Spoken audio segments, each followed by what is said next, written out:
Hard times rolled in, but the people stayed strong, finding hope in a story, a dance, or a song. From the silver screen's glow to a radio show, the 30s kept swinging through highs and through lows. Amp in the time machine, come take a ride through the 1930s with style and stride. Books, films, and fashion, the songs that remain. We regret nothing, the past calls our name. Welcome back to We Regret Nothing. I'm your host, Sean, and we are kicking off Season 2, the 1930s. Now, in Season 1, we sent 5 iconic films from the Roaring '20s into our space capsule to represent that dazzling decade.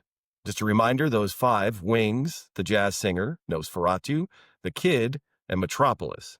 Now, these movies captured the birth of modern cinema, when silent films gave way to sound and imagination took flight on the silver screen. Now, the 1930s are calling. This is a decade shaped by the Great Depression, Hollywood glamour, and storytelling on a grand scale. The world may have been struggling, but the movies gave people something to believe in. Joining me once again are Andrea and Michelle, ready to debate, defend, and discuss the first 10 films from our list of 20 contenders that defined the 1930s movies.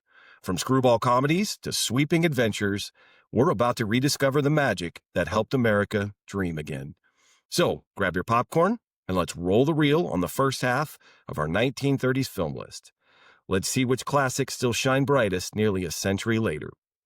Welcome, Michelle. Hello, Hello, Andrea. Sean.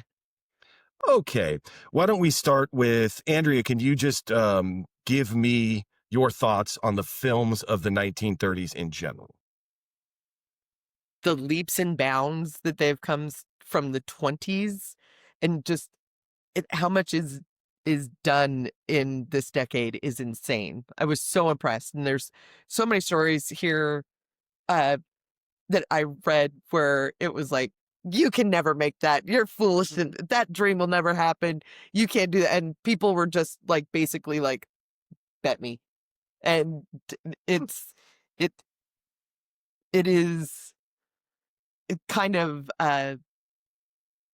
awe-inspiring. I mean, sadly, it's mostly white cisgender men that said bet me, and no white cisgender man has ever heard no successfully. So it's a little bit of that. I just have to say that. But there's some great stuff here. There's stuff here that I don't even like necessarily like, but still just like, this is fucking amazing. Michelle? I agree with the scale on which, like, it seems like we went from, here are some, not basic, but like, here are some just stories, right? A lot of it was just story driven, to now we have these spectacles, right? These absolute wide frame, big shots, big color. It seems like it happened like that. Yeah.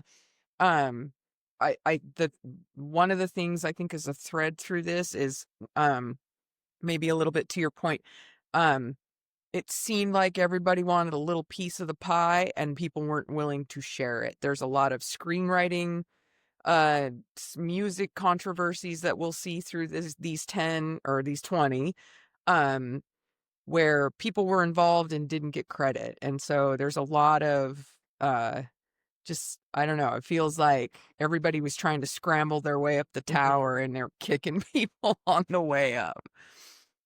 It's interesting. Okay. Yeah. Thank you both for that. Let's get into number one. Sweet. And again, these are in no particular order, but we are starting with Gone with the Wind. This is a 1939 American epic historical romance. This film was adapted from the 1936 novel by Margaret Mitchell. Film was produced by David O. Selznick. I just like saying his name for some reason. And directed by Victor Fleming. So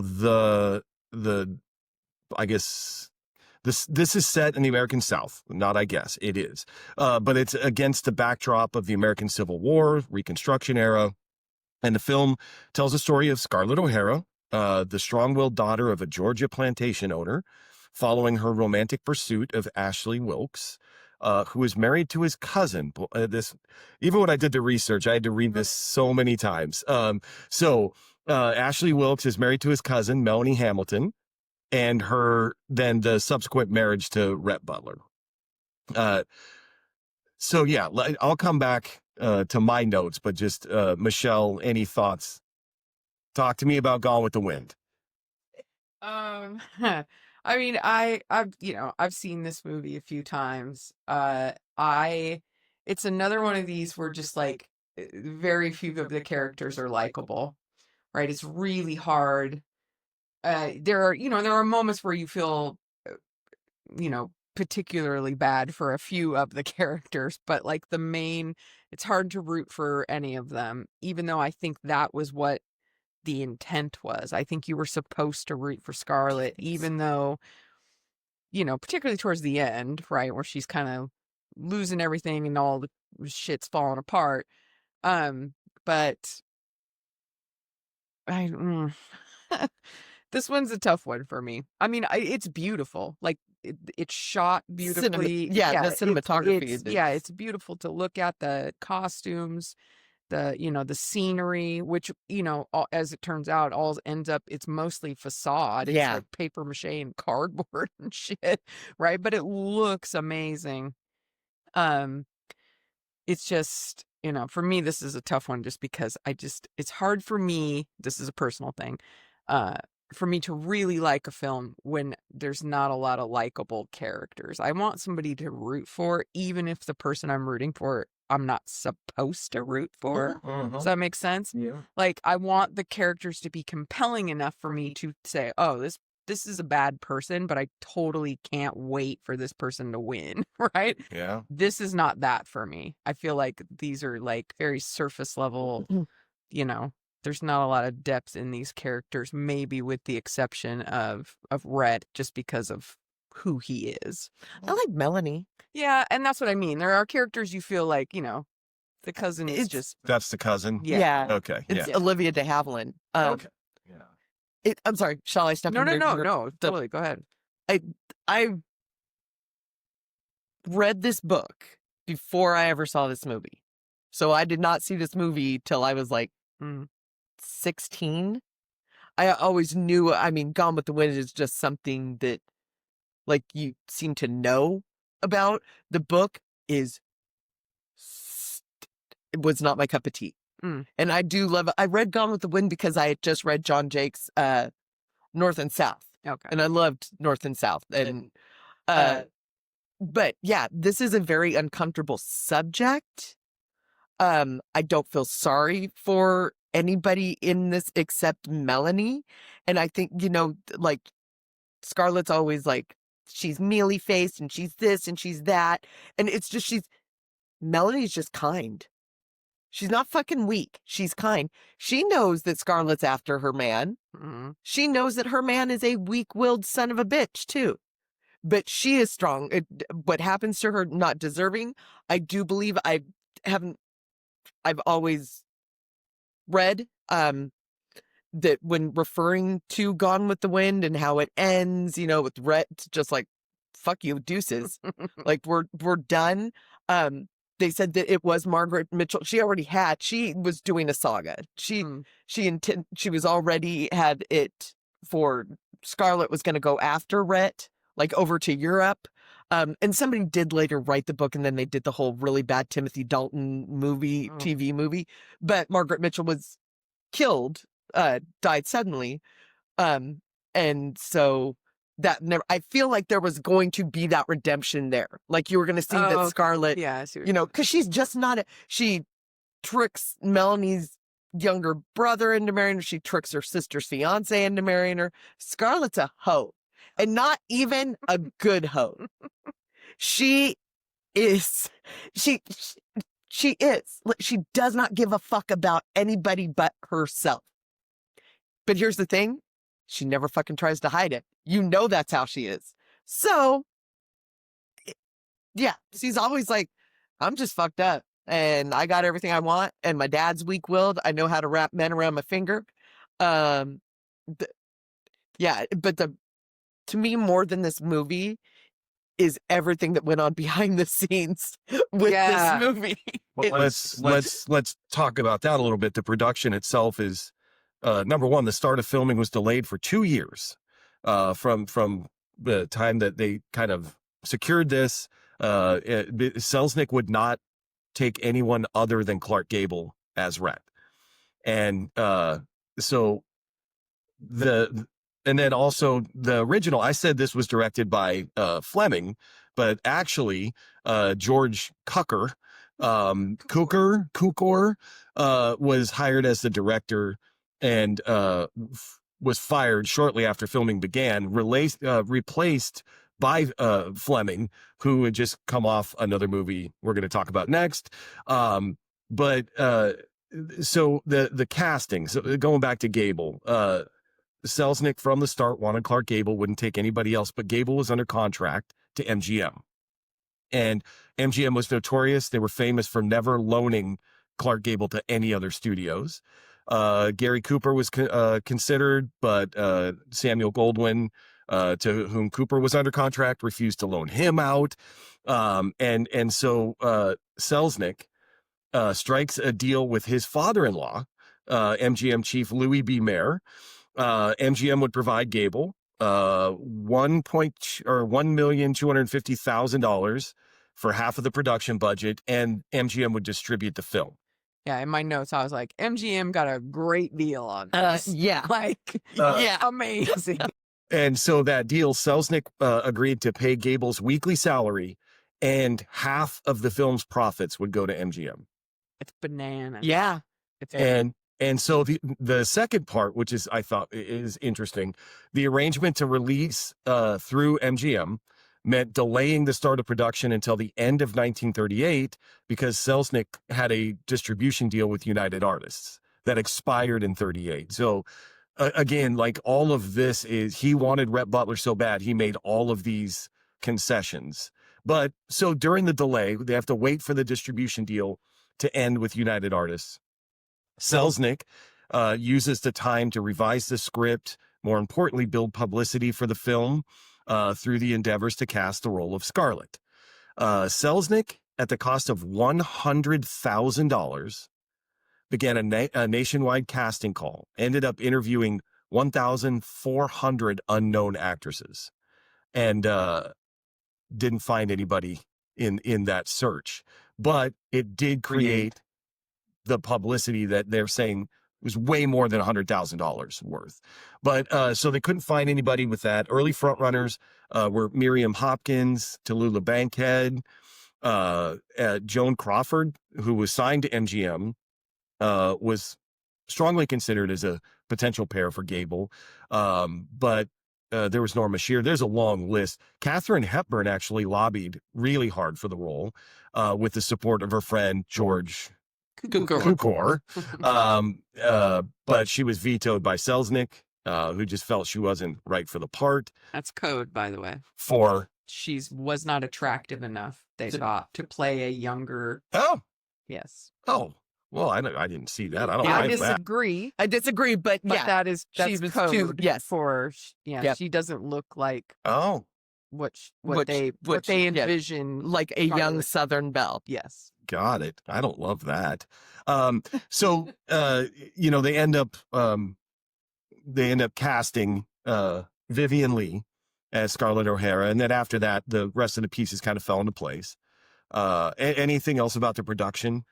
Well, that's the part I was gonna when I mentioned all the, like the thread that we'll see about things like being rewritten and recast and people replaced and directors replaced and all of that. Like for this one in particular, I feel like the number of times they had to revise this script and take things out because it was so long. I mean, the initial script was it was going to be a 4.5-hour movie, and they had to pare stuff down, and then there were so many hands in it that I think what probably would have been a more developed story, a more developed, like you'd have felt better about the characters Mhm. had that not happened. I don't know. Again, I'm speculating, but like part of the reason I don't love this is because it's the story is flat for me. Yeah. Right. I get that, Sherman comes, and marches through Atlanta and destroys everything along the way, and then they have to rebuild, and that's like a really good starting point. And then it just is, I feel like it's flat, right? Yeah. It's the story of the romances and the ups and the downs and the right. And I don't know, but I would assume that rewriting that script so many times and having everybody's different, piece of the, trying to put their Yeah. stamp on it kind of left it where it was. Yeah. That's a very good point. There Maybe. was I mean, I just don't know. who was Vivian Lee with? Because that's who she was visiting when Selznick. Oh, I did read that. Yeah, because she was married a few times, but whoever she was currently seeing, then he met her, and that's when it was like this. It's like lightning Yes. bolt. But yeah, I feel that there's so many different writers that put their stamp on, Yeah. and also your own personal feelings about the character. Like you could go Yeah, from exactly. Melanie's sweet and kind to she's mealy mouthed and long suffering. And I'm very pro Melanie. I Very, mean, that very- I'm getting said, that. I'm getting that from you. Ashley pissed me off. that said, I think that this thing was so sweeping and so different and from everything else that, had been up until that point. I mean, this is late in the 30s, but still, like, then there's no question why it won, 10 Yeah. Academy Awards and why, it did so well, Yeah. despite the fact that, there were so many behind the scenes things that happened on there. Yeah, I mean, it's released in December of 39, and was immensely popular when it was released. It became the highest earning film up to that point and held the record for over a quarter of a century. And actually, if you adjust for monetary inflation, it's still the highest grossing film in history. So again, Michelle just said, but at the 12th Academy Awards, it had 13 nominations. It wins 10. Best Picture, Best Director for Fleming, Best Adapted Screenplay, Best Actress for Vivian Lee, Best Supporting Actress for Hattie McDaniel, who becomes the first African American to win an Academy Award. Also could not be in attendance. Yeah. So it set the record for total number of wins and nominations at that time. Yeah. But yeah, I mean, again, at that time, Hattie was not allowed into the venue. Yeah. But I mean, the other thing is this film has been widely criticized as glorifying slavery, pushing the lost cause of the Confederacy myth. But it did trigger changes in the way that African-American characters were depicted in movies. So again, I think we talked in the 20s. We'll talk a lot here is like, did some good, did some bad. And as far as a movie goes, I mean, it's regarded as one of the greatest films of all time. Not by me, but just in general, but any Vivian Lee was breathtakingly beautiful. I mean, to me, she's always is Scarlet. This is, another one of those things where, people still say, frankly, my dear, I don't give a damn. Yeah. And maybe they don't know exactly where it came from, but they know it. And then I will say occasionally, I don't know nothing about birth and baby. She does literally just, And I just we've use never it been as a talking about babies. I just use it as a catch-all for like stuff I don't know about. We've never I'm been like, talking about I children. don't know nothing about birth and babies. Yeah. Poor sweet little Butterfly McQueen who I gets know. the shit smacked out of her. God, that's Oh my God. Anyway. Okay. Number 2, The Wizard of Oz. Wizard of Oz is a 1939 American musical fantasy film produced by MGM. This is based on the 1900 novel, The Wonderful Wizard of Oz by L. Frank Baum. It was primarily directed by Victor Fleming. I think we just talked about why. He left production to take over the troubled Gone with the Wind shoot. And he was replaced by my favorite director from the 20s, the name, King Vidor. So King Vidor stepped in and directed the final 10 days of principal production on Wizard of Oz. Which included the bulk of the Kansas scenes and Garland's performance of Over the Rainbow. King Vidor directed those, but this film stars Judy Garland, Frank Morgan, Ray Bolger. The list goes on and on, but the music composed by Harold Arlen.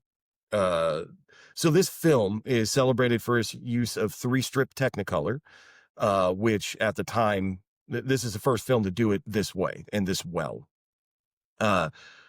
Nominated for 5 Academy Awards: Best Picture, Best Original Song for Over the Rainbow, Best Original Score, and the Academy Juvenile Award was presented to Judy Garland. Such a bullshit blinker thing to do. Like, it's, yeah, go on. Oh, but it was on a preliminary list of submissions from the studios for an Academy Award for cinematography, but was not nominated. Which is not Was not nominated for cinematography. Yeah, that's so, and actually, despite its initial popularity, The Wizard of Oz, this movie did not turn a profit until 49 on its re-release. It only generated, in its initial release, it only generated $3 million against a budget of 2.7. So at the time, it was MGM's most costly production, and they barely broke even on the first run. Michelle? My initial reaction to, doing, so, everyone has seen this. I used to watch it every year at Thanksgiving, on CBS with my grandparents. Like, it was an absolute tradition. But reading and doing the research on it, I was like, they really tried to kill this entire cast. Like, there are so many people who were injured permanently, like, and had like severe, like, poor Margaret Hamilton, who played the Wicked Witch. Holy shit. Like, what, 3rd-degree burns to her hands and face, right? Because she was, during the scene where she disappears, they had lowered her on like a little elevator shaft in the set, and the whole goddamn thing caught fire. And then it was really like this was a low budget fucking movie. Sorry, I mean, like, it's crazy, like, because the insane things. The cast had, long days, right? They would come in at like 4 a.m. and leave at 7 for makeup and just like, shots that had to be done under the lights that the Technicolor required would make the set like 100 degrees. Like, it was just like, Poor Buddy Epson. yeah, and Buddy Epson, yeah. That quote when he said, "You want to?" Yeah, but I went to take a breath and then I couldn't. yeah. So the makeup, And then, or he said something like it didn't happen. Yeah, aluminum dust in. yeah. So Buddy Epson was originally cast as the Tin Man. And then they shot a bunch of scenes with him, and then the makeup had actual aluminum dust in it, and he ended up being hospitalized because he spent all day, those long days, inhaling aluminum, and they had to take him, and then subsequently he could not do the role. Like that but his voice, His voice is in some, yes, in it. which that I didn't know till I started doing research. Didn't. I didn't know that. Yeah. I loved that they didn't take him seriously with his medical issues until he was hospitalized in critical condition. Yeah. And If I can just jump in though, because Michelle brought up Margaret Hamilton. Her injury, she goes to the hospital with all that stuff. Her stand-in and stunt double, Betty Danko, then it makes the fiery entrance to Munchkinland. And while in the skywriting scene that says "Surrender Dorothy," she had to sit on a smoking pipe that was configured to look like the broomstick, and the pipe exploded on the 3rd take of the scene. And she spent 11 days in the hospital, and her legs were permanently scarred from the damage. If I can add, that was after Margaret Hamilton came back from her injury. So they delayed like shooting, like it was like 3 weeks or something, because she had to come back. when she came back, they were going to do that scene, and she said, "Not me. I'm not doing that." She and refused to do anything around fire. Yeah. So what she in her brain That I thought did was not going to happen. Happened. I didn't know happened that to her oh To stomach. poor Betty Danko. Yeah. Then we just string out poor Judy Garland. Yeah. Well, let's talk about Judy Garland here. This is, I don't want to be a downer here, but this MGM went to extreme lengths to change her appearance. So they, binding her chest, giving her Benzedrine tablets to keep her weight down. And they had her on uppers and downers that caused giggling fits. And at one point during her giggling fit, Victor Fleming slapped her because she couldn't stop laughing at the At Cowardly her Lion lines, scene. yeah. But everyone behind the scenes, everyone agreed it was the pills they were giving her that made her giggly. And then she couldn't stop giggling. And he, in front of everybody, smacked her just dead in the face. And then I don't want to defend Vic Fleming, but once the scene was over, Fleming, reportedly ashamed of himself, ordered the entire crew to line up and punch him in the face. Good, did they? I couldn't find if they did or not, but I think they did. Good. And then when it got Put to your hands on a Garland, child, fuck knob. but when it got to Garland, she came up and kissed him on the cheek instead of punching him. So Because her fucking mom probably made her. Fuck that chick. she had to wear false teeth to cover up her teeth were misaligned. She wore a rubber disc in each nostril to change the shape of her nose. And then the actors who were portraying the Munchkins reportedly propositioned her, pinched her, just all in all, just like gross behavior. And Garland herself claimed she was groped on set by Louis B. Mayer. Oh, I'm sure she was. But I mean, This is reading horrible. this, like, just horrible treatment of Judy Garland. And it's funny because then you hear the stories of about how she was difficult to work with. Yeah. You're like, well, I Was wonder. I mean, even if she was, I wonder why. Why? Right? Because she Because pushed back if I can against- finally say no, which I Yeah. should be able to Right. say no. Right. I cut it out of my notes because I was worried about time, and now I'm kicking myself. But Judy Garland continued to wear some of these prosthetics, and she just kept wearing them in movies going on. And then I cut her name out. She was with an actress who you would know. And Well, it was like a makeup artist. who yes, went in- sorry, a makeup artist. She went in, and I don't remember which film it was, but Judy handed her the stuff, I have to wear these. the alignment trays and the little nose things, and said, "Oh, I'm supposed to wear these." And big props to this makeup. Yes. She said, "The hell you do," and like threw She them away. threw them in the She threw garbage 'em- and said, she "You're was never, like, nope. you're never wearing these again." Yeah, And I wished I would have. I wished Damn, I would have love kept that. her Thank you. name in my notes so I Yeah. could give a shout out to her. Yeah, But, for real. okay. She- So yes, Somebody was looking out. yeah, somebody corrected that. I want to pull the group. Do you, yes or no? No, Andrea thing, just yes or no. Do you like this movie, The Wizard of Oz? Yes, but for nostalgia reasons. Oh, I'm not answering that. I don't like this movie because of nostalgia reasons. It scared the fuck out of me on so many levels. And monkeys. Also, I always just wanted to know why the fuck Dorothy lived with her aunt and uncle. I was always like, I was a different type of child, Sean. Okay. You got your poll. This movie scared you, and I think no matter how, like, when you watch this movie, not age-wise, right? But like a lot of little kids watch this movie, and I think it scares a Yeah, lot of Margaret kids. Hamilton is scary. It's a Yeah, scary and- movie Poor Margaret Hamilton. for a little kid. Yeah, she and the definitely flying is. monkeys and the guards, Yeah. the OEO guards, like Yeah, all of it no, is it's- scary. Like it really is like frightening. All of that said, it was a remarkable thing to see for the first time when they're I in can all the imagine. sepia tones, and then suddenly it's just like the most bright and colorful Yeah. shit you've ever seen.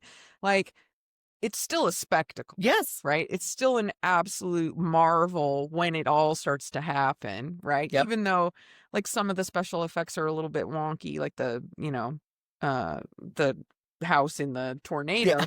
but like reading how they made the tornado, right? Just like, again, like we were talking about in the 20s, like they only had so much technology to work with, and most of the stuff was just either all handmade or, you know, people were painting literal scenes, and like it seems amazing. I mean, I couldn't imagine seeing that in theaters, like a big, just huge, Yeah. like yeah. and that that's would have why been- when I read that it wasn't profitable until it's re-released, which I I was did not know. shocked I shocked at did that. not know Yeah. that. Yeah. Because like when you think about it, it's such a well-known was like a huge- iconic movie yeah. that everyone in, I mean, I defy you to find a person who hasn't seen this. Right. Right? Yeah. Particularly people of our age, because the thing on CBS that used to just run Mhm. it, everything, and then I read, like, when they started showing it, when CBS just showed it as an annual thing, the first time they showed it, they had a 53% market share.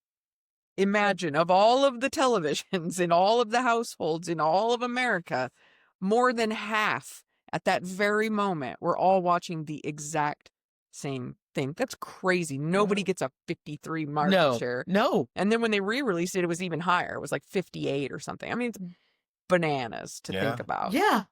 Yeah. Okay. Number 3, King Kong.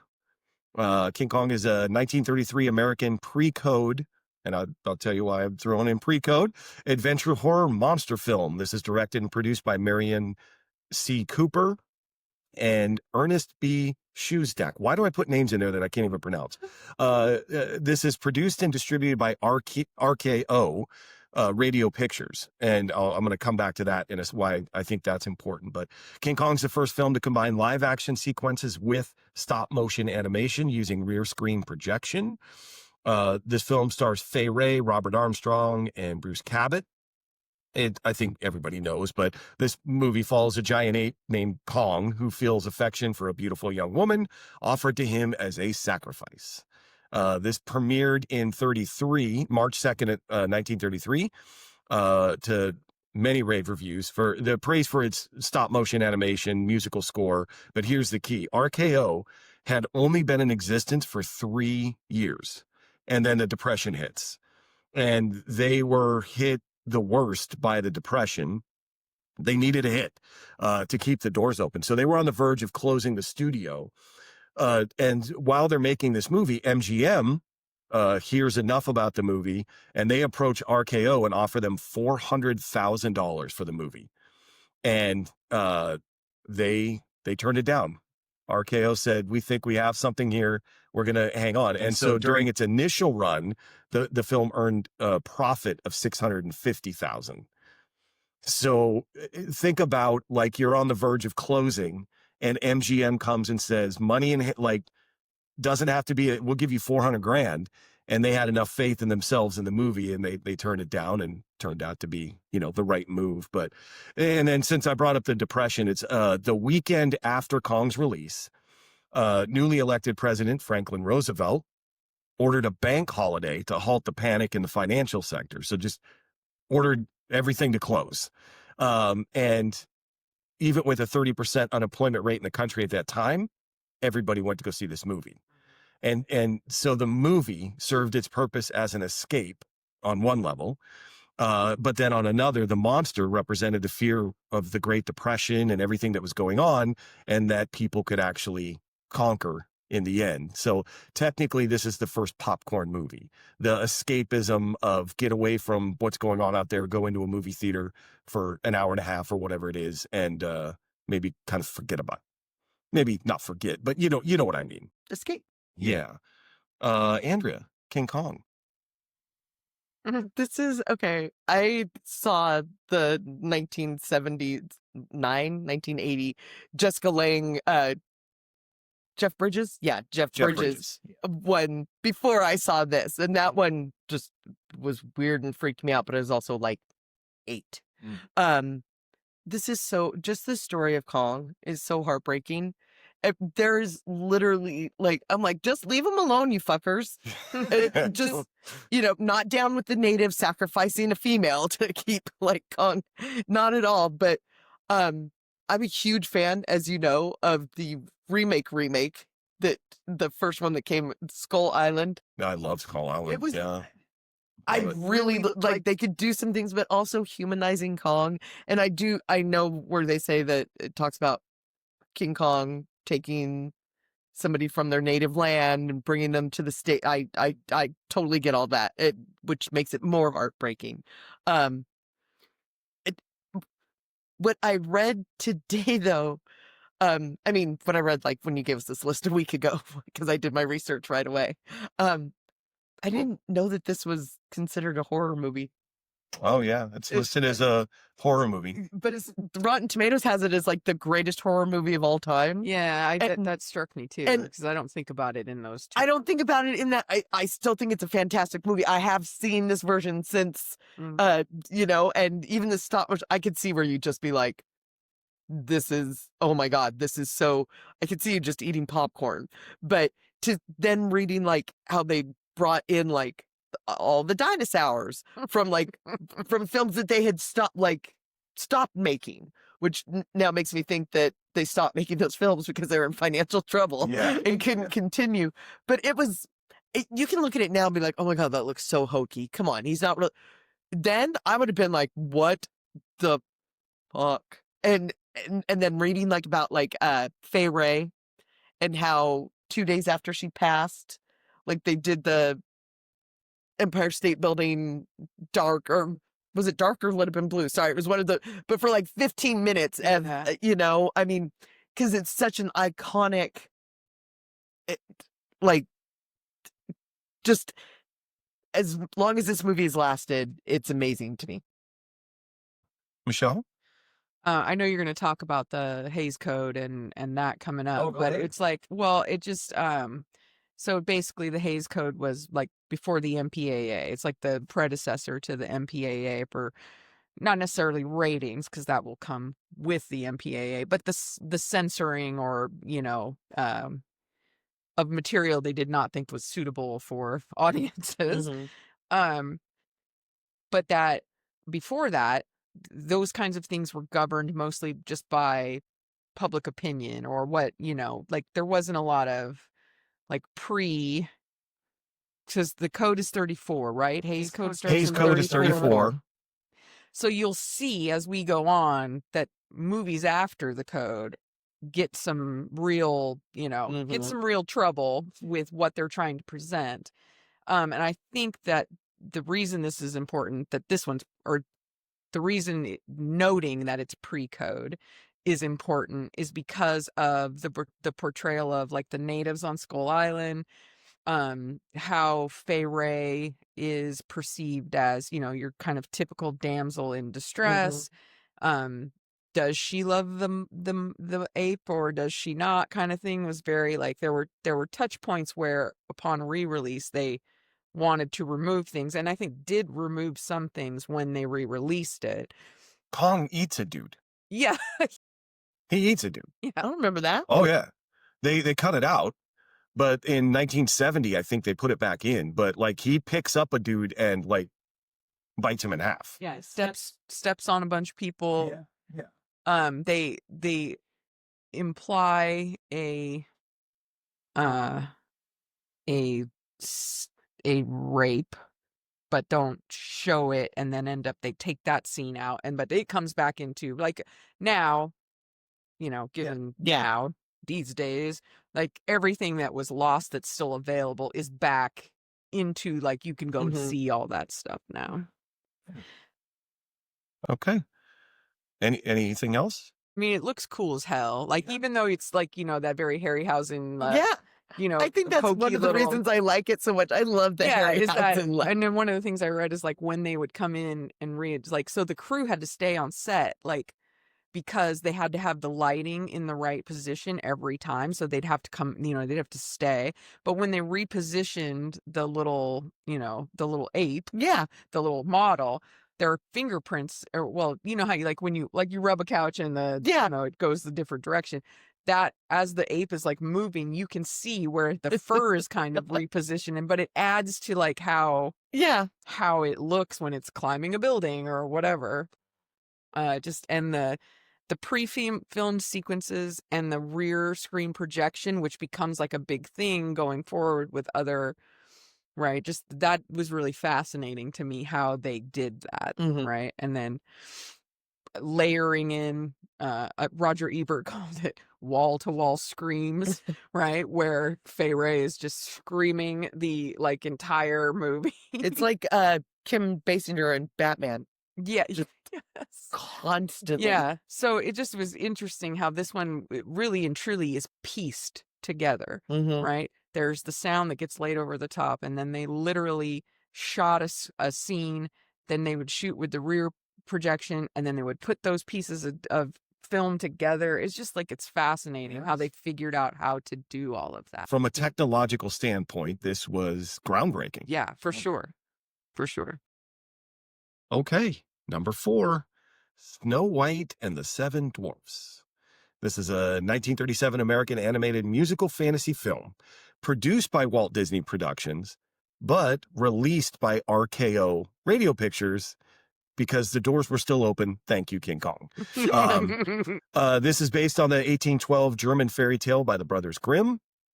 This had 5 sequence directors.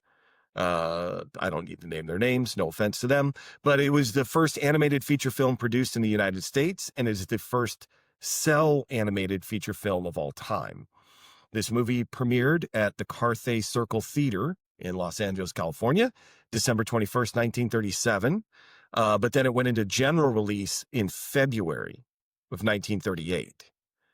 So by my reading, and I've read it several times, I think it was only playing at Carthay Circle Theater that whole time.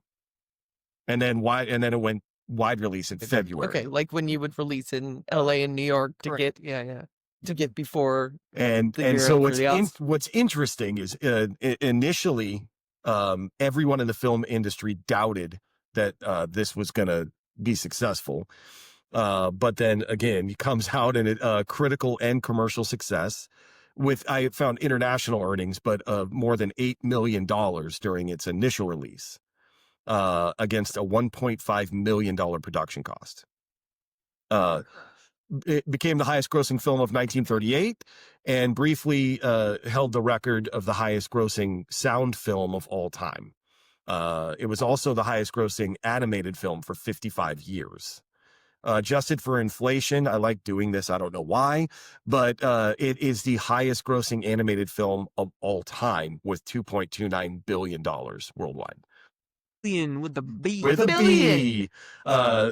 Snow White was nominated for Best Musical Score at the Academy Awards in 1938. And yeah, I'll just pause there. Michelle. I love that this was, I mean, we'll put Walt as a person or his beliefs aside for a sec. This was a truly collaborative effort. Like the studio, they were making the Silly Symphonies, but they had not made a full feature-length film yet. Walt believed in it. He thought they could do it. Initially, he gets brought by Mary Pickford. She proposes, because he had been talking about doing a feature length, she proposes they do Alice's Adventures in Wonderland, and he at that moment says, I don't know that we're ready for this quite yet. But then he keeps plugging along. Finally, when they decide on Snow White, he adapts it from the Brothers Grimm, but then opens it up to the studio, to the employees in his studio, and was just like, look, there are no bad ideas. Let's hear it, including pitching names for the dwarfs, which he insists that they call Seven Little Men, which is very cute, right? Like, because that's still not a great word. Yeah. And then, story ideas, and I love that, even though there were clearly some bad ideas. There were some clearly bad. I mean, there are some bad ideas, there are folks. clearly some bad Yes. ideas. And to his credit again, Walt said, you know what? Nah, we're going to skip the part where the mirror comes off the wall and chases her in the I was like, flattens her against the yeah, I'm like, what Yeah. the hell? Yeah. But I love that and he gave credit. This is one where everybody got credit, right? The animators, the storyboarding, like the individually hand-drawn cells. That part is wacky to me, right? Like every single scene was hand drawn. They and maybe you'll talk about this, but they were so committed to it looking, realistic in movement that a lot of them were just cartoonists and not actual, they had not gone to art school. They brought in like people to teach them to really draw, like how material would lay on your, on the body and the movements of the animals. They were so committed to making it look so that you would suspend disbelief about now you're watching actual real people and real animals on the screen rather than, animation. I just, again, I'm a big fan and I do love this one a lot. I love this one a lot. I do love this one a lot. Andrea? This one also scared the fuck out of me when I was a child. What was it? The witch? No, and it wasn't the crone witch. It was the evil queen. Because I'm sorry. I meant the queen. But she does when she turns herself into a crone. Yeah. In disguise. A lot of these have to do with abandonment of parental figures, and as somebody that didn't have two of those until I was 6.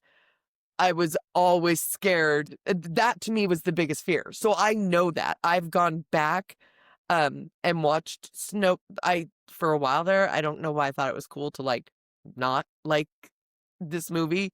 I'm a huge fan of the actual story of Snow White that's in the Brothers Grimm. It's not like this, but it is so beautiful. Snow White, the Walt Disney classic is so beautifully done. You can see those colors like the other day when I was looking for nails to get done in the Disney, and I saw somebody just did Snow White colors of her dress that immediately. It's funny to read everybody that told Walt no, especially his brother and his wife said no. And it was called Disney's Folly. Yes. Yep. Somebody in a newspaper reported. We're gonna make fun of you for this, Walt. And again, imagine being so loud and so wrong. Yeah. And so it is. I love too that the evil queen is depicted as she's beautiful, like evil. And there was a debate about that. Yep. Because going back really quick to The Wizard of Oz, originally, The Wicked Witch of the West was written as this very beautiful type woman, and they eschewed that because they were like, no, evil's never pretty. She has to be scary. Yeah. She has to be scary looking to be evil. But this whole thing, and then when, oh God, what's her name? Lana Parrilla? Is that her name? That Once Upon a Time, she played the evil queen in the ABC show, and is just like the personification. I have a lot of good things to say about Snow. So I'm going to just fill in. Michelle had kind of mentioned some of this. Andrea, you just mentioned a little. I want to put it together as they're making, the shorts. And then Walt realizes they can't do Alice in Wonderland, but he goes back to, he had read Brothers Grimm. In 1916, he saw the silent film version of Snow White. And so that's how he settled on that. Then Michelle already said, he opened it up for ideas. All this was kind of moving. And then in 1934, Silly Symphony short, the Goddess of Spring comes out. Oh yeah, okay. And that it did not look good. And it placed doubt in the studio's abilities to animate a realistic girl. And everything kind of stalled. And I don't know what happened. What's that? Did he send somebody to Europe? He went to Europe. Okay. Walt takes a 3-month trip to Europe that summer. And I don't know what happened in Europe. But Walt returned with his confidence restored and said, we can do this. And so then he tells his writers, to focus on the scenes. Let's just focus on the scenes in which Snow White and the seven little men are introduced to the audience and to each other. Let's just start there. And so then he laid out assignments, and then he said, I'm going to decide on the personalities of the seven little men myself. And he comes up with that. Then he assigns a group of his people, go watch these movies. So MGM's Romeo and Juliet, Nosferatu, The Cabinet of Dr. Caligari, and Dr. Jekyll and Mr. Hyde were the assignments. Go watch those movies. Then Walt himself had to mortgage his house to help finance this film's production, which had run up to just shy of 1.5 million, which was considered a massive sum in 1937. And then midway through production, Disney needed $250,000 to finish the film. So he ran a rough cut for Joseph Rosenberg of Bank of America, who sat impassively watching this production, and at the end turned to Walt and said, Walt, that thing is going to make a hat full of money. Here's the loan. It's so great. Wait, is that why there's Bank of Americas to this day at I know. Disneyland? Maybe. Probably. So last thing real quick is the music in this animated film. The songs were composed by Frank Churchill and Larry Murray, but I mean, you know them. Hi-Ho, Someday My Prince Will Come, and Whistle While You Work. Disney at the time did not have its own music publishing company. So they outsourced this to the Bourne Company Music Publishers, which holds the rights to these songs today. Oh, shit. They could not buy them back. They bought back others, but they could not buy back. Correct. So the music from Snow White, Pinocchio, Dumbo, and most Silly Symphony cartoons are not owned by Disney. The rights are owned by this. This is the first American film to have a soundtrack album. Real, Like, do you remember, I like, did we not would read that, buy, yeah. like, you know, the Grease soundtrack, Yes. right? Had an album, right? Yes. This is the very first American film to do that. and was released in conjunction with the film. Yeah, it's the first one. And then I don't know if you saw this in your research about, you know, and this is very, very, like, very, very telling of Walt and the Disney Co. going forward. They released merchandise immediately after the film was released, and they made like $8 million on just merch. hell. They about to make $8 million on me in a couple, you know, in about a week. But I thought that was so fascinating. I was like, to think ahead, right? They sold, you know, they just sold merch. They sold dolls. You And could they sold the dolls clothing, and and then I also love, and probably you've seen, that they gave Walt an honorary Oscar for this. The next and then, year, yeah. And then 7 little Oscars. That is- yeah. so cute. Somebody was really thinking. Yes. I love it. Number 5, Mr. Smith Goes to Washington. This is a 1939 American political comedy drama film directed by Frank Capra. It was starring Jean Arthur and James Stewart, featuring Claude Rains and Eddie Arnold. The film is about a naive, newly appointed U.S. senator who fights against government corruption, and this was written by Sidney Buckman, based on a Lewis R. Foster unpublished story called The Gentleman from Montana. Andrea. It's, we all know how much I love Jimmy Stewart. Yeah. Same. That was my first note. I love Jimmy Stewart. Okay. Love Jimmy Stewart. So much love for James Stewart. He goes so well with Capra. Yeah. This story is, I saw this after I saw It's a Wonderful Life. So first I was expecting a kind of, A fun little romp. yeah. And then I was like, these people are dicks. Not Jimmy. But it was just watching it. I was just like, really loved it. What I found when I did my research, what I found was that here's a last name that might sound familiar to some people in America. Joseph P. Kennedy Sr., who would be great grandfather to Fuckface McGee, did not want this movie shown abroad. he said that to show it abroad, it would show that the U.S. is full of graft, corruption, and lawlessness. I am laughing because, motherfucker, you profited from a lot of that. Is this where Homer backs into the head?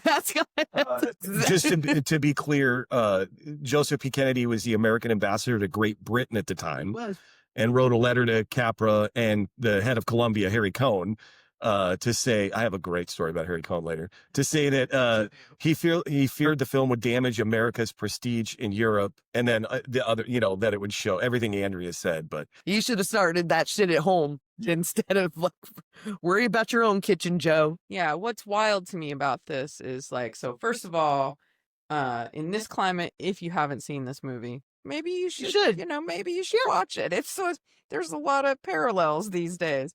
But if you haven't seen it, it's the story of a brand new, fresh-faced young senator who comes and he just he gets appointed basically because his predecessor dies. He dies, right? Yes. And they pick him because they take him for a rube, right? They think he'll be easily influenced. They think they'll be able to buy him off or use him as a pawn or whatever.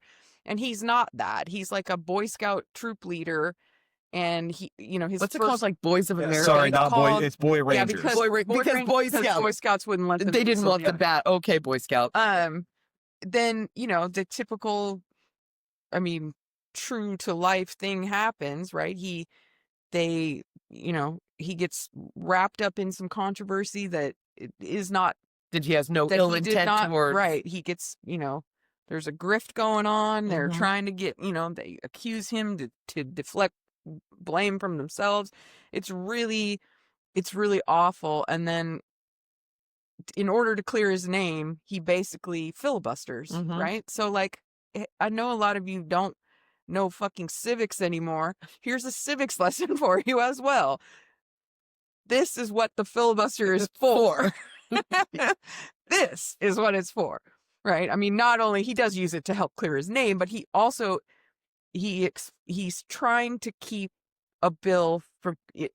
You should watch it. This should be so. This was not shown in any class that I ever had in school, and this would have been. I'm trying to recall if I did see this in some kind of civics or history class. I didn't see it in civics. I feel like I didn't just come upon this and watch it. With the books, like I said, when we were talking about books. Most of the stuff I read, it was assigned to me. But maybe I did because I do love Jimmy Stewart so much. This, again, there's a lot of there's Attack on Children. They try to blame the goddamn kids for right. They try to say that the news the main senator guy pays the hometown news outlets not to report the actual truth, and then they run a smear campaign. It's absolutely wild. Yeah.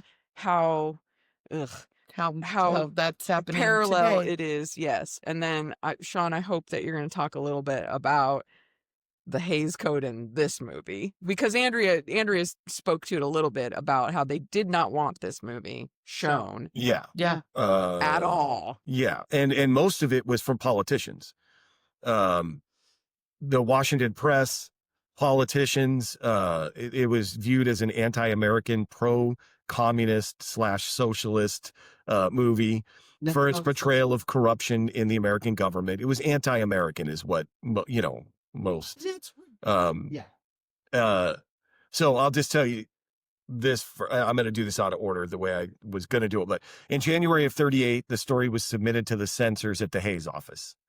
And Joseph Breen, the head of that office, warned the studios, we would urge most earnestly that you take serious counsel before embarking on the production of this motion picture. It looks to us like this might well be loaded with dynamite, both for the motion picture industry and for the country at large. This generally unflattering portrayal of our system of government, which might well lead to such a picture being considered both here and more particularly abroad as a covert attack on the democratic form of government. The Senate is made, I feel I should remind you, the Senate is made up of a group of fine, upstanding citizens who labor long and tirelessly for the best interests of this nation. Yeah. Okay. Sorry. Except somebody didn't just have a dream like, oh, this is a thing that could happen. Right? It was a thing that was happening. I just, it's wild to me. And they tried what was it called? The Neely anti-block booking bill, because someone literally introduced in a bill in Congress, yeah. to allow theater owners, because of this movie, Yes. to allow theater owners to choose not to show films which they felt were detrimental to the country, or just, it's the fucking bake a cake for the gay couples thing. Like, if you disagree, then you don't have to do it. It's fucking crazy. It's fucking, And it's still happening. that's what I'm It's saying. still happening. Again, We learned nothing from Francesco. All of this being said, though, this was a box office success, good on you. earning theatrical rentals of 3.1 million in the U.S. alone. Became the second highest grossing film of 39 and the third highest grossing film of the decade, behind only Gone with the Wind and Snow White and the Seven Dwarfs. This movie. Mhm. Yeah. It also employs a thing I really like, which is, while Frank Capra took a crew to DC to shoot like some exterior shots, but most of it was not actually filmed in Yeah. DC. They just did but they employed a thing that I love in movies, particularly of this era. He's in the Jefferson's in the cab with his assistant. I guess she was kind of his secretary, I guess, whatever. And they're driving, and the Capitol shows it, like the glowing Capitol building is in the window, like Mhm. behind them. And I just love, there's a lot of that in this era of film, where like they really are trying to not beat you over the head, but Yeah, but remind you, this is where we are. This is where we are. This is what we're framing, right? And then there's Jefferson's sweet angel face, and then the Capitol is like right behind him, Mhm. right? And Capra in particular was very good at doing that Yes. kind of thing. But I just, from a filmmaking aspect, that's one of my favorite little things that happens in movies. I just love, like, you see a piece of symbolism, and whether it's on purpose or not, it reminds you, like, Yeah, I I got you. Yeah. Okay. Number 6, It Happened One Night. This is another pre-code. This is a 1934 American pre-code romantic comedy. It has elements of screwball comedy, but this was directed and co-produced by Frank Capra, who we were just talking about, in collaboration with Harry Cohn, in which a pampered socialite tries to get out from under her father's thumb and falls in love with a roguish reporter, played by Clark Gable. The screenplay is based on an August 1933 short story called Night Bus, which provided the shooting title. And again, to Michelle's point, brought up earlier, this is classified as pre-code because it was released just 4 months before the MPPA began rigidly enforcing the Hays Code. It is wildly considered one of the greatest films ever made, and it was the first of only 3 films to win all 5 major Academy Awards: Best Picture, Director, Actor, Actress, Best Adapted Screenplay. The other 2 are One Flew Over the Cuckoo's Nest and Silence of the Lambs. So pretty good company. Okay, I'll pause there. Andrea, no, Michelle, sorry. I know I'm breaking the rules, but I love this one. Oh, no. It's the Breaking rules. blueprint. I know, Always. but it's the blueprint for, for the 2 main characters who maybe don't like each other, but really do like each other, right? The screwball comedy. Yep. He's street smart, and she's, independent and sassy, and they clash, but then eventually, right, It's you and me, babe. they fall in love, right? I love this one. I love, first of all, Claudette Colbert was so good in this. I mean, Clark Gable is great too, but I feel like she steals this a little bit. But together they're so good. The thing is, and I think maybe you'll talk about this a little bit. Neither of these 2 actors wanted to be in this film. At They all. both were like, NO spells no, I'm not doing it. It was turned down by so many other 10 actresses turned down the role of Ellie in this. that I think that actually probably contributed to that chemistry on screen. It's not that they didn't like each other, Yeah. right? But they didn't want- did not want to be in this movie, and Claudette Colbert really didn't want to Do be. you know why she didn't want to be in this movie? I think I cannot remember. Andrew, you know why? Oh, because she had worked with Frank Capra before, and they Did not. Capra didn't want to work with her either on the movie For the Love of Mike. For the Love of Mike in 1927, directed by Capra, starring Colbert. The film was such a disaster. Production was horrible. Neither one of them wanted to work with the other again. She agreed to this role only if her salary was doubled to 50 grand and if her scenes were completed in 4 weeks so she could take her planned vacation. She was going on vacation. And we're going to come back to that. Queen. Yeah. We're going to come back to the vacation. Yeah, yes, we are. But I think maybe that led to a little bit of like that it's acerbic, right? Like because they're not supposed to really, get along necessarily, right? Like they're faking their way. Each one of them has an agenda and it does not align. And then I think the fact that they just did not want to do it makes it so great. I hope that that's what contributed to, because they're both great. The humor is dry. It's the blueprint. Like, Yeah, it is. And if I can go back to Gable, so we talked about this MGM had Gable under contract, and MGM did not have a project ready for Gable. His contract was that whether he works or not, he gets $2,000 a week. And so they don't have anything for him. And MGM, who we already talked about, does not loan their people out. Louis B. Mayer was like, I will lend you Gable for $2,500 a week. And so MGM was making $500 a week.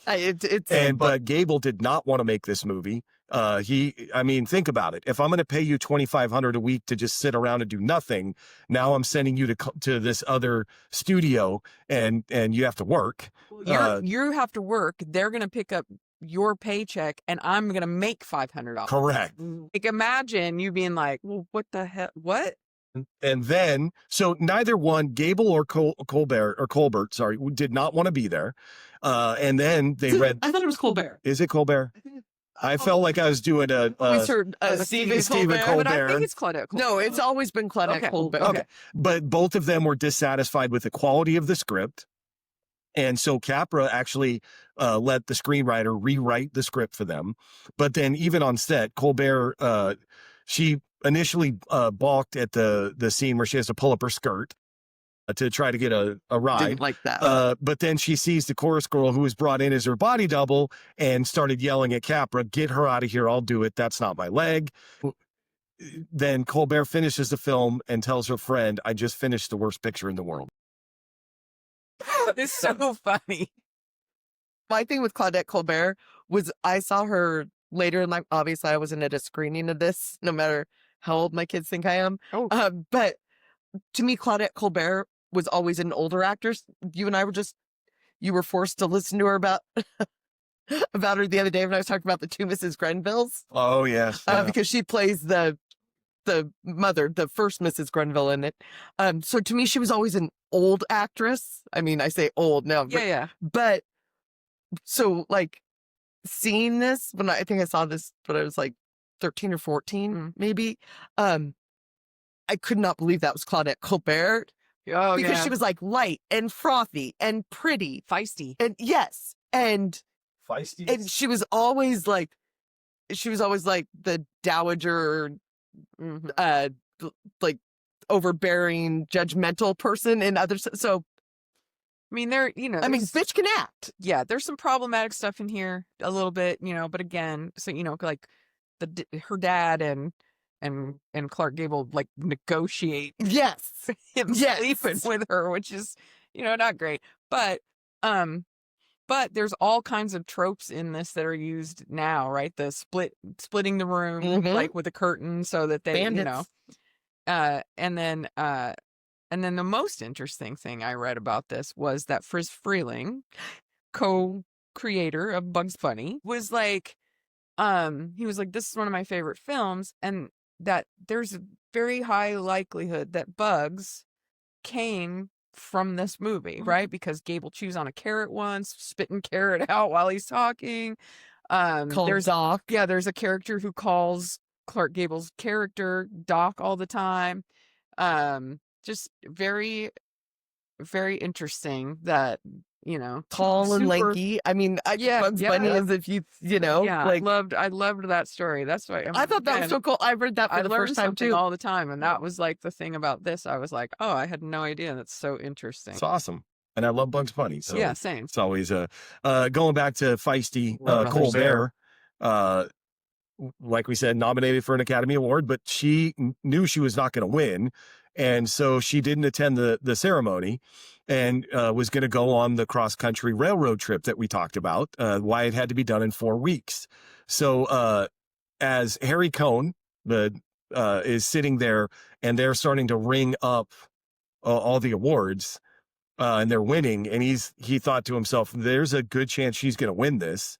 She's not here. And then they announce her name and he says, where is she? And they said, she's at the train station. And he said, go drag her off the train and bring her here. So the train had not departed from Union Station, which was only 1.7 miles away. The 3 execs from Columbia and the publicist from the Academy Awards jump into a limo and are escorted by police motorcycles to Union Station. And they convinced the train conductor of the train, the super chief, to delay departure. And that is so funny because one of the plot points in the movie is that she's so fancy pants. She thinks the bus will wait for her. Yeah. Yes.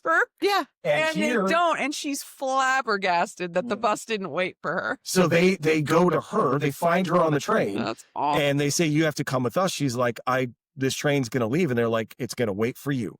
So then she says, I'm not dressed for the Academy Awards. She happens to be wearing a traveling suit, by the way, which was created by Travis Batten, the costume designer at Paramount, to travel in. Yeah, she looks just. So she goes to the show. She enters through the side door, holds up a fur coat to cover her outfit, accepts the award from 6-year-old Shirley Temple, takes a photo, gets back on the train, and leaves. Yep, that she's feisty is probably the word. So, okay, number 7, City Lights, 1931, synchronized sound romantic comedy drama film, written, produced, directed by, and starring Charlie Chaplin. While the film has no audible dialogue, it was released with a synchronized musical score with sound effects. We're back to Chaplin's tramp character as he falls in love with a blind woman and develops a turbulent friendship with an alcoholic millionaire. Sure. Although talking pictures were on the rise, when Chaplin started developing the script for this movie, he decided to continue working without dialogue, only incorporating sound with the use of the synchronized musical score. Andrea, thoughts about City Lights? The plot of this, and particularly the ending, just makes me fucking cry. Like, I've seen this. It's sad. It's heartbreaking. It's sweet. It's heartbreaking. It's sad. Again, I will acknowledge the genius of Chaplin. I feel that he was done wrong by this country. But Chaplin doesn't do it for me.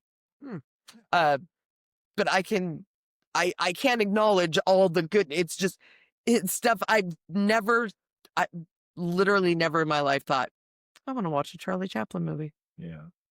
And I have seen a lot of them and I respect them, but this one, this and what, The Kid? Was that the one we had in the 20s? Yeah. The little, both these like pull at my evil, icy heartstrings. Just when she takes his hand and like realizes, I'm like, man, it's because it's very fair to remember. It's very when she's there on the couch and you know how I feel about that scene. And when okay. Michelle, City Lights. Yeah, this is another one that had some rewrites in the script and some adaptations. And, Charlie was in charge of almost everything top to bottom, as he was wont to do. I love like the story of this. I love like the funny parts are funny, right? Mm-hmm. Like the stuff with the millionaire best friend is very funny to me. Like very funny. Like he gets sober and then doesn't remember the That tramp was- and is like, get out of here after he just gave him a fuck ton of cash and like took him to all these fancy parties and stuff, right? That part's so funny to me. And then the sweet part about, you know, the blind girl and how he wants to help her and wants to get the rent paid and you know, it's very cute, right? But it took forever to shoot this movie because Charlie was a super perfectionist and you know, good, bad, right, or wrong. I mean, to his credit, like we're still talking about stuff he's done, you know. And we will continue for a Right. while. Yeah. And that he is this where he fired her at one point, the blind girl, rehires her after because he realized that he had shot too many scenes with her because she was also very vocal about like he took the scene where he first meets her, I think, in the flower shop or at the corner where she has all her flowers. Like 6 days or something to shoot like a single scene. He's And Stanley she was like, Kubrick. Jesus Christ, like what the hell? And so she was kind of vocal about it, right? She Yeah. was like, this is not great, right? So the length of time, I mean, I think it was worth it in that this is a fun one for me. I like this one quite a bit. But Cheryl, the woman, said, I never liked Charlie and Charlie never liked me. Which is wild because he does later say, like, he acknowledges his role in the fact that on set it was very tense and kind of weird because he was very tense and being weird. Yeah. So, I mean, The Jazz Singer comes out in 1927. We talked about this. It marked kind of the end of silent film. But Charlie's a little defiant because this is 4 years into the talkies. And he's like, Nope. Nope. Which to this, I didn't see so much defiance as I saw ego. Oh, well, which I think well, he I had yeah. I think you could defend it in that, and this will definitely, when we talk about the next movie, will play into this as well. I don't disagree with this. He did not want the tramp to speak. Yeah. It would blow, like Okay, he had already okay. done, and he thought this will ruin the illusion of this character that people know and love. And if he speaks, it's very likely going to just blow it, right? Yeah. And so I can admire that, but he does in this one when there's a little gibberish song he has to sing. I think is in this one. Is it that? Is it I in think Modern the Times? next one? Yes. Okay, maybe yeah. That it is his voice. So from City Lights, right? He says "no" spells no. He's not going to speak. Holds that in the next film as well, but then we do kind of hear Charlie. Yeah. I mean, let's jump into Modern Times then. It's Okay. next. 1936. No. I mean, that's a good segue. It's a good segue. 1936 American part talkie comedy film produced, written, and directed by Charlie Chaplin. This is Chaplin's last performance as the Little Tramp. His character struggles to survive in the modern industrialized world. He began, this is repeating a little bit of what Michelle said, but he began preparing this film as the first talkie and went as far as writing dialogue, with the dialogue script, experimenting with some sound scenes. And then he soon abandoned the attempts and reverted back to silent because he believed the universal appeal of his Little Tramp character would be lost if the character ever spoke on screen. That makes sense. Yeah. Anything else about Modern Times, though? I love that like the I guess it's a trope at this point, but like the trying to keep up with the gears, like that's the scene everybody knows from this, is where he gets caught up in the gears, and just trying to do that is like a direct line from that to Ethel and Lucy in the chocolate factory, just trying to keep up, right? Yeah. And you'll see it over and over, like the slapsticky part of it. Paulette Goddard gorgeous. Yeah. Gorgeous. I don't know, just like, but I do love in this one where he's unsuccessfully tries to go to jail a bunch of times. Yes. And then he really successfully goes to jail a lot of times. Yeah. Like, it's so, like, just because he's trying to save the girl or to, to be with her or whatever. I don't know. This one, I don't like this one as much as City Lights, but I could see this one though, and I did not know this. Say that a lot this episode. Smile. Yeah. As Sean heard today when I fucking love Smile. I love the Nat King Cole version. Mm-hmm.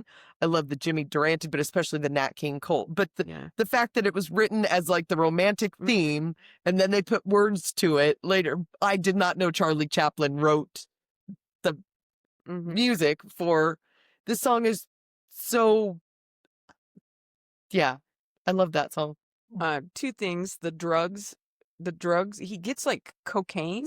Yes, he ingests cocaine, and then it has that like somehow slips past the haze people. Yes! Like, no big deal. Like, I mean, they had rules, and they were like, if it really, if it's integral to the fucking story, then you can have just it. reading cocaine. I was like, wait, what? But they're not very good about that, because you could go back and argue, well, all of the stuff in Mr. Smith Goes to Washington is integral to the story. Like, it has to be there. Yep. So I thought it was interesting that kind of they just Well, let that's that crazy. just An let that one agency go. just let certain things. Yeah. Don't you dare show a couple laying on the same bed. Yeah. But drugs are fine. Sex is And then bad. the roller skating scene is in. Yeah. Yep. So there was, again, using rear projection, right? That fascinating, right? So this is 1936, and the first time is, well, not the first time, but the 1933 with King Kong, when they really, kind of pioneered it. That it looks like he's going to drop off a ledge while he's skating, but it wasn't. They had superimposed and used the rear projection to make it seem as though he was going to fall. Yeah, that's from a filmmaking standpoint, that stuff still is super fascinating to me. Yeah. Wow. Okay, number 9, The Public Enemy. This is a 1931 American pre-code gangster film, produced and distributed by Warner Brothers. Film is directed by William Wellman, starring James Cagney, Jean Harlow, Edward Woods, Donald Cook. This is a story of a young man's rise in the criminal underworld in Prohibition-era urban America. The screenplay, which was written by Harvey Thu, was based on an unpublished novel called Beer and Blood by John Bright and Kubek Glassman. These two were journalists from Chicago.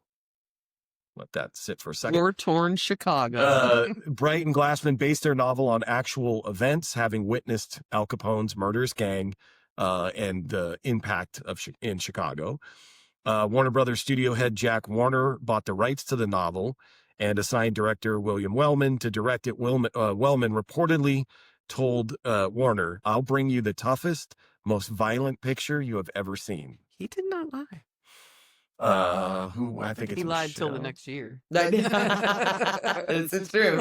Andrea, actually, sorry. This, I've seen this movie. Shocking. There's a lot of this is just thinking about it for the year and everything. This is pretty goddamn violent. Yes. And it's also like, crime does not pay. Don't think it's going to pay. It's not going to pay. It's going to be propped up against your door at the end. Like, it is. I love that. I love that scene. Yes. But the scene in here that it's the grapefruit in the face scene. Mm-hmm. Yes. I fucking hate that scene. It is so gross. It is so misogynistic. And people that delight in that scene are a walking red flag to me. So I do appreciate that scene that I can like push people away, but it's not charming. And James Cagney, who I love, I fucking hate him so much in this movie, which just shows me what very good actor. Louise Brooks turned down the role of Gwen Allen because she's like, no, I don't like this. Also, I fucking hate Hollywood. This ended her career, her saying no to this, and then Jean Harlow it blew up. Joan Blondell, who you did not mention, played in 6 movies with Cagney. That's the woman that he said he loved, the only other woman he loved besides his wife. I wish they could remake this movie today successfully. Elements have been taken from it and everything, and Sure. but because I would love to see like who would do it now, but successfully is the key word for it, because maybe I should say I don't want it remade, because this is so good. Leave it alone. Leave it alone. Go make something else, Hollywood. Okay. Yeah. Michelle. Yeah, I think to your point, the grapefruit thing, if the story behind how it is making your point, it's even worse. Like the scene is very like, whoa. But the guy who wrote that scene wrote it because he was like, I want to do this to my wife every morning, like when we're having breakfast and she's bitching at me about XYZ. So I just, I exercised it I'm like, bro, like, it's not the flex you think it is. Yeah, exactly. Like, a good on you, I guess. Like, gross. But this is just the and we're gonna see several of these even, in the coming decade. But the Al Capone wink, right? Because he's still Al Capone. He's like still, nobody wants to piss off. Not us. Yeah. So, but from the kind of the Irish gangster POV instead of the Italian gangster POV, it's a good juxtaposition to where it's going to go next. Cagney is just he's so good. He right? is. And I like the story. So I think that this is a lot of really good acting with what could have been a maybe more developed story, but I like the relationship between the brothers. I like that that crime did not pay. I'd like a not happy ending. I don't know what that says about me, but because I didn't like him. What's funny is like, if he's not a good person, he's not, and there is no anti-hero. Like there's, because you like Michael Corleone up to a certain point. No, Sean. There's a part where it ends, okay? Oh. There's a part where should end. I don't know where that is. There's only 2 of those but movies. It's just so, and then to see Cagney's like Yankee Doodle Dandy, I'm like, wait. Yeah. But I love when he like attacks his brother because his brother joins the Marines and goes off in World War I, and he's all like, you get that from shaking hands with the Germans. Like, my Murder Incorporated shit I'm doing over here, I'm comparing to your patriotism and fighting against fascists. Yeah, he's not a good he's person. A bitch. This is one of those things where, again, like, I So don't know good. how much you're rooting for him, but you really like him, right? Because the character, you know what I mean? Can you have a full arc where you kind of redeem yourself and then go on and everything's good? And then knock, knock. Oh my God. Your brother's coming home from the hospital. He is coming home, all right. He's not going to need that bed your mama made, though. Coming home in a body bag. Oh, so. Sorry. Okay, so you brought up Italian gangsters, so let's go to number 10, Scarface, also known as The Shame of the Nation. 1932 American pre-code gangster film directed by Howard Hawks and produced by Howard Hughes.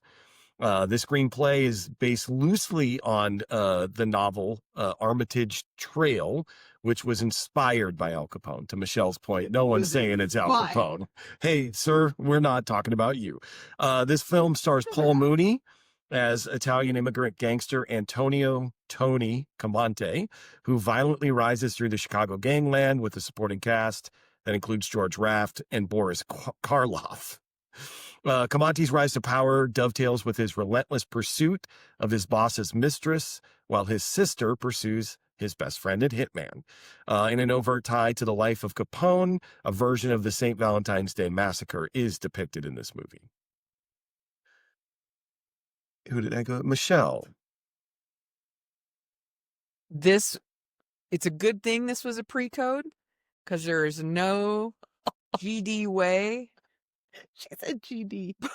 Post that this would have been a 10-minute movie Mm-hmm. if it was not pre-code. It's so violent. It's so Like they roll a body out of a car, they shoot shit up, they like it's bananas how violent this is, and I fucking love it. um the wink at it being not Al Capone is so crazy because it's pretty overtly Al Capone, and that I also read that Capone sent like 2 of his guys to set to make sure it wasn't about him, and they were like, no, Didn't see a thing that change the names. That look, not you. There's no connection to the fact that you also helped kill your boss, and this guy also kills his. Oh, what? Yeah, What was Al Capone's nickname? Scarface. Weird. It is, right? The movie's called And they told the 2 guys, we're leaving it as Scarface because it sounds cool, but it's not about you or someone like you, which is wild. Don't make everything about you, Al. I like the scene where they depict the St. Valentine's Day Massacre because of the way it's shot. They show the shadows against the brick wall and not the actual I people. love that. And I kind of love that, and it totally reminds me of the mob museum in Vegas, where that's what that's the display that it's basically that non-moving scene. Yes. This also has a fantastic ending scene that originally they had to reshoot, and the other one is dumb because this one is so good. The source material on this was good. The adaptation was good. I love it. I don't like the weird relationship between Tony and his sister, but again, it was true to the source material, and I can't, I love it. I mean, it's a very fine film. You can say you love it. That's not breaking the rules. I love it. Andrea. You did not mention that Osgood Perkins is in this, and I was not aware. I just always thought Anthony Perkins named his son Osgood because it was a cool name. No, that's Anthony Perkins' dad is Osgood Perkins, and he's in it, which I was just like, that's amazing. Big fan of the Perkins families, like all generations. A pox upon the house of Oliver Stone and Brian De Palma for that shitty remake. That was fucking horrible. Worst casting ever. Okay. When we get to the 80s, maybe we'll talk about I'm it. going to bring it up. Okay. I'm going to find a way to bring it up just to say, ew. But that is what this is. Michelle's right. This Scarface that we were talking about here is so fucking good. It's so well done. It didn't need to be remade, Brian. And also just, I loved that it had between the thing that he's got going on with his sister, that weird, like, I'm not saying that there was anything ever, their relationship with each other, which they do flesh out more in the one that we can't talk about right now. But the fact that they did that here in is like, well, again, pre-code. Yes. Bro, all bets were off. It's so good. And they did, I think they did address it. Yes. The Hays Code, which was in play at this time, was more lenient than what's coming. But even then, the Hays Code called for significant alterations to this movie, and they had to show do condemning gangsters. Oh yeah. So before the movie starts, gangsters are bad. Okay, don't go there. Don't do this. And then they forced the alternative title of The Shame of a Nation, an alternate ending, but even in a lot of movie theaters, they showed the original ending, which got Howard Hughes in trouble. And so he actually removed it from circulation and put it in his vault, where it stayed until he died. And then the rights got reverted and actually this film is currently rated PG by the Motion Picture Association of America. So Scarface. Howard Hawks could direct a movie. Yes. Let's just put that out there right now. Like, I am a big fan of Hawks. I love, like, again, say whatever you will, but Howard Hughes was like, we're fucking making this movie. Yeah. We're making it the way I want it to be made. And despite that he did end up having to pull it and made a few concessions here or there, he was like, this is what I want. We're doing I this. think Paul Muni is the perfect cast. Like, he's so good in this role. And they had someone else. Was it Clark Gable originally? I feel like I read that they wanted Clark Gable for it, and they were like, he's too much of a he has too much of a persona. No one will buy that he's this character, right? 'Cause Yeah. he's a movie star, like, kind of. Right? Yes. Yeah. And then so the fact that they went with Muni is I just love, because I can't, like, again, it's one of those things where you can't imagine someone else in the role. Yeah. Right? Like, because he's so good and he's just so. Dustin Hoffman isn't going to be Michael Corleone. It's I gonna love be that. Al And I Pacino. don't know what I was, but not writing down the actresses' names, but the woman who plays Francesca, originally had her choice. Did she want to be the girlfriend, or did she want to be the sister? And she said, I'll take the sister, but I think you should look at my friend for this other role. Oh, I didn't read that. Yeah, I think that. Yeah, That's cool. yeah. Or I think it's the other way around. The woman who plays what's her name? Polly. Polly? Poppy? Pauline? Shit. Anyway, it's the other way around. She was like, which one do you want? She said, I'll be the girlfriend, because then my friend, you should look at my friend for the sister, and that is who ends up in the role. That's awesome. Yeah, I thought it was very cool, right? I would do that for hey. you, Blondie. Whew. You would. Oh, You would. you would do that for each other, I think. That's Yeah. I Uh, appreciate all that right. very much. we made it through 10. And so thank you both. A lot of, as always, great information. I learned a whole bunch of stuff. For everybody else, if you haven't done it already, like, subscribe to the show, to the podcast, follow, tell a friend, tell several, tell coworkers. I don't know. Tell anybody that you know, please. If you're enjoying it. And if you're not, why the hell are you listening to this? But follow us on our socials, and until next week, take care of yourself, and we'll see you then.